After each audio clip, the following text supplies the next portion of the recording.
Menjelang babak ketiga kualifikasi Piala Dunia 2026 zona Asia, Timnas Indonesia mendapat kabar baik. Australia, salah satu lawan berat di grup C, mengalami kerugian besar sebelum bertemu dengan skuad Garuda. Dua pemain andalan Australia, Ryan Strain dan Jordan Bos, dilaporkan mengalami cedera serius. Ryan Strain, bek utama Socceroos, dipastikan absen dalam dua laga penting, termasuk saat melawan Indonesia. Strain, yang merupakan pemain kunci di lini pertahanan Australia, harus menepi selama 12 minggu akibat cedera ligamen. Tak hanya itu, Jordan Bos, yang biasa mengisi posisi sayap kiri, juga diragukan tampil. Meski kondisinya belum pasti, Bos diperkirakan butuh waktu pemulihan sekitar 4 hingga 5 minggu. Jika proses pemulihannya berjalan sesuai rencana, Bos mungkin masih bisa bermain melawan Indonesia. Cedera ini tentu menjadi keuntungan bagi Timnas Indonesia, di bawah asuhan Shin Tae-yong, yang akan menghadapi Australia pada 10 September 2024. Graham Arnold, pelatih Australia, kini harus mencari solusi cepat untuk menutup celah di lini pertahanannya. Di kualifikasi Piala Dunia 2026, Indonesia akan mengawali laga melawan Arab Saudi di Stadion King Abdullah Sport City, Jeddah pada 6 September pukul 1 WIB mendatang sebelum kemudian bermain melawan Australia di Stadion Utama Gelora Bung Karno, GBK, pada 10 September. Shin sendiri baru saja menonton laga Malut United melawan Persebaya Surabaya di Stadion Madia GBK, Jakarta, Jumat sore bersama dengan beberapa asisten pelatihnya. Mungkin 1-2 pertandingan akan ditonton lagi dan akan tentukan pemain-pemain yang akan diberangkatkan, kata Shin ketika ditemui awak media di sela-sela ia menonton laga di Stadion Madia, Jumat. Pada laga yang berakhir dengan skor 0-0 ini, beberapa nama yang kerap dipanggilnya turut bermain sejak menit pertama, di antaranya ada Yance Sayuri dan Yakob Sayuri dari Malut United dan Hernando Ari dari Persebaya Surabaya. Ketika disinggung apakah ada pemain lain yang akan berpotensi mengisi skuadnya pada September mendatang, Shin belum memberikan jawaban secara pasti. Hal ini dikarenakan menurutnya memantau pemain bagus tidak bisa dalam waktu singkat dan oleh karena itu ia akan menonton langsung beberapa laga Liga 1 ke depannya sebelum mengumumkan skuad final untuk Garuda.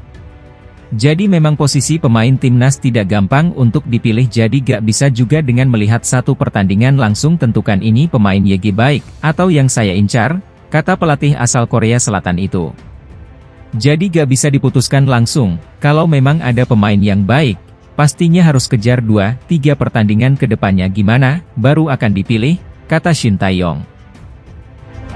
Pelatih timnas Cina, Branko Ivankovic, tidak memandang timnas Indonesia sebagai lawan kuat di kualifikasi Piala Dunia 2026.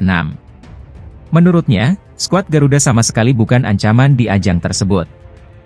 Branko Ivankovic menilai Jepang merupakan salah satu lawan berat bagi Cina.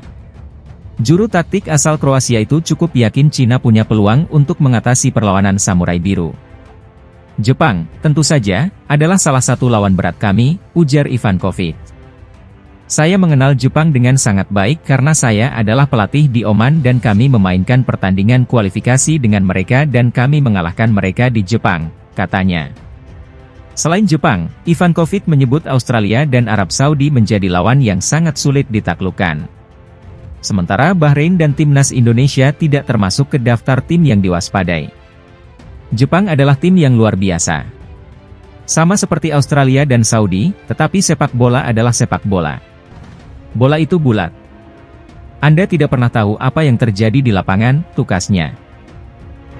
Timnas Australia, atau yang lebih dikenal dengan julukan Socceroos, akan memulai petualangan mereka di grup C kualifikasi Piala Dunia 2026 pada 5 September 2024. Australia akan menghadapi Bahrain terlebih dahulu sebelum bertandang ke Jakarta untuk menghadapi timnas Indonesia di Stadion Utama Gelora Bung Karno pada 10 September 2024.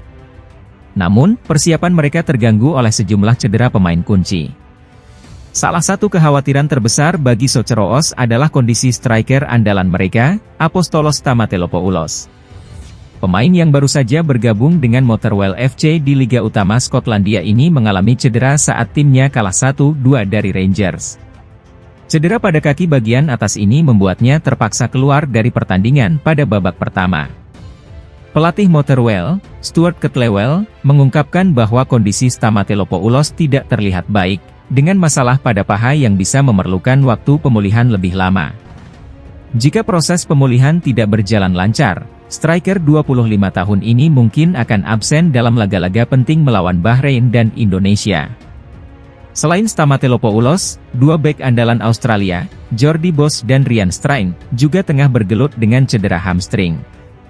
Bos diragukan tampil melawan Bahrain dan Indonesia, sementara Strijn dipastikan absen. Situasi ini tentu menjadi tantangan berat bagi pelatih Graham Arnold yang harus mencari solusi dalam waktu singkat sebelum pertandingan krusial di ronde ketiga kualifikasi Piala Dunia 2026 zona Asia. Socheros tergabung di grup C bersama timnas Cina, Bahrain, Jepang, Arab Saudi, dan Indonesia. Meski dihadapkan dengan masalah cedera, Australia tetap menjadi salah satu tim yang diunggulkan di grup ini. Kita nantikan apakah Socheros mampu menghadapi tantangan ini dan tampil maksimal di Jakarta nanti. Timnas Indonesia yang tergabung di grup C putaran ketiga kualifikasi Piala Dunia 2026 bersama Jepang, Australia, Arab Saudi, Bahrain, dan Cina akan memulai perjuangan pada 6 September 2024 mendatang. Jelang menghadapi pertandingan tersebut, ada 3 pekerjaan rumah yang harus dikerjakan ST agar bisa meraih hasil maksimal. 1. Mencari predator sejati. Salah satu kelemahan yang terlihat di timnas Indonesia adalah kurangnya pemain bertipe sebagai goal getter. Ragnar Oratmangoen, Rafael Struijk, hingga Ramadan Sananta sampai saat ini belum optimal. Maka dari itu, Shin Tae-yong akhirnya memutuskan untuk memanggil anak buahnya Yeom Ki-hun. Pelatih asal Korea Selatan tersebut ditugaskan untuk melatih para bomber Indonesia agar lebih tajam. 2. Memperbaiki hubungan dengan Elkan Bagot. Hubungan dengan Elkan Bagot harus segera diperbaiki Shin Tae-yong, mengingat Justin Hubner dan Jordi Amat akan absen pada pertandingan melawan Arab Saudi. Elkan Bagot dan Shin Tae-yong dikabarkan memiliki hubungan yang tak harmonis setelah laga playoff Olimpiade melawan Guinea. Ketika itu, Elkan Bagot tak memenuhi panggil ST ke timnas Indonesia U23. Sejak saat itu, hubungan keduanya dikabarkan merenggang. Nama Elkan Bagot pun tak dipanggil Shin Tae-yong ke timnas. 3. Mencari pengganti Justin Hubner dan Jordi Amat. Timnas Indonesia dipastikan tidak bisa diperkuat Justin Hubner dan Jordi Amat saat menghadapi laga kontra Arab Saudi. Keduanya harus absen karena terkena hukuman kartu. Justin Hubner terkena akumulasi kartu kuning. Sementara Jordi Amat masih harus menjalani satu lagi larangan bertanding usai menerima kartu merah di pertandingan melawan Irak. Shin Tae-yong temukan penyerang ganas timnas Indonesia yang siap menghancurkan Arab Saudi dan Australia di 2 laga awal grup C kualifikasi Piala Dunia 2026 zona Asia. Penyerang ganas yang dimaksud adalah winger Borneo FC, Stefano Lillipali. Stefano Lillipali terus menunjukkan dirinya belum habis meski kini berusia 33 tahun. Setelah mencetak 11 gol dan 17 assist dari 31 laga Liga 1 2023 hingga 2024, Stefano Lillipali melanjutkan catatan apiknya musim ini. Stefano Lillipali mencetak 1 gol dan 1 assist saat Borneo FC menang 3-1 atas Semen Padang di pekan pembuka Liga 1 2024 hingga 2025, Senin 12 Agustus 2024 malam waktu Indonesia Barat. Ia menjadi satu-satunya pemain depan berlabel timnas yang mencetak gol dan assist di laga perdana Liga 1 2024 hingga 2025.